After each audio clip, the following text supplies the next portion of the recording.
வணக்கம் ஃப்ரெண்ட்ஸ், நம்ம இன்றைக்கி என்ன பார்க்க போகிறோன்னா முறுமுறு ராகி பக்கோடா. தேவையான பொருட்கள்: ராகி மாவு, முருங்கைக்கீரை, பெரிய வெங்காயம் 3 நம்பர், கருவேப்பிலை, வரமிளகா, உப்பு சிறிதளவு. வாங்க இது எப்படி செய்யலாம்னு பார்க்கலாம். ராகி மாவுடன் முருங்கைக்கீரையை சேர்த்துக்கொள்ள வேண்டும். அத்துடன் நறுக்கி வச்ச வெங்காயத்துண்டு, கருவேப்பிலை சேர்த்துக்கொள்ள வேண்டும். வரமிளகா தேவைக்கு தகுந்தாற்போல் போட்டுக்கொள்ள வேண்டும். எங்கள் வீட்டில் குழந்தைங்க இருக்கிறதுனால நாங்கள் கம்மியாக போட்டுக்கிறோம்.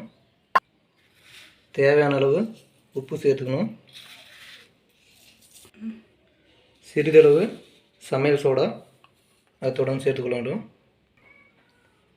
தண்ணீர் அதிகமாக ஊற்றக்கூடாது. இப்படி தெளித்து தேவையான அளவுக்கு கெட்டியாக வர மாதிரி பிசைஞ்சுக்கணும்.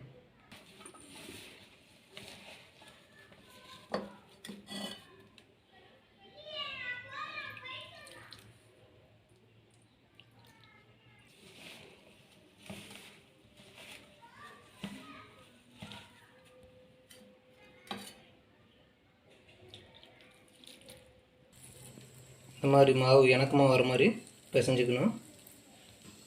முதலில் வானிலையில் எண்ணெயை ஊற்றி காய வைத்துக் கொள்ள வேண்டும். எண்ணெய் காய்ந்து விட்டதா என்று பார்க்க துளிது போட்டு பார்க்கலாம். எண்ணெய் காஞ்சிருச்சு. இப்படி இந்த மாதிரி உதிரியாக போடணும்.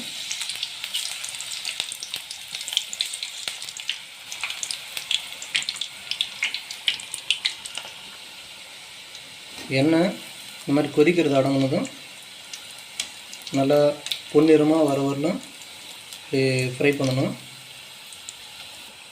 ராகி மாவு ப்ரௌன் கலரில் இருக்கிறதுனால நமக்கு நல்லா வறுபட்டுருச்சான்னு தெரியாது.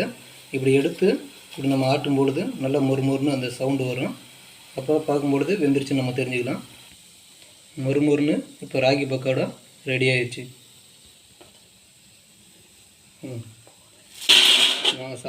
சாப்பிட்டு பார்த்துட்டு எப்படி இருக்குன்னு சொல்லுங்கள். சப்ஸ்கிரைப் பண்ண மறந்துடாதீங்க.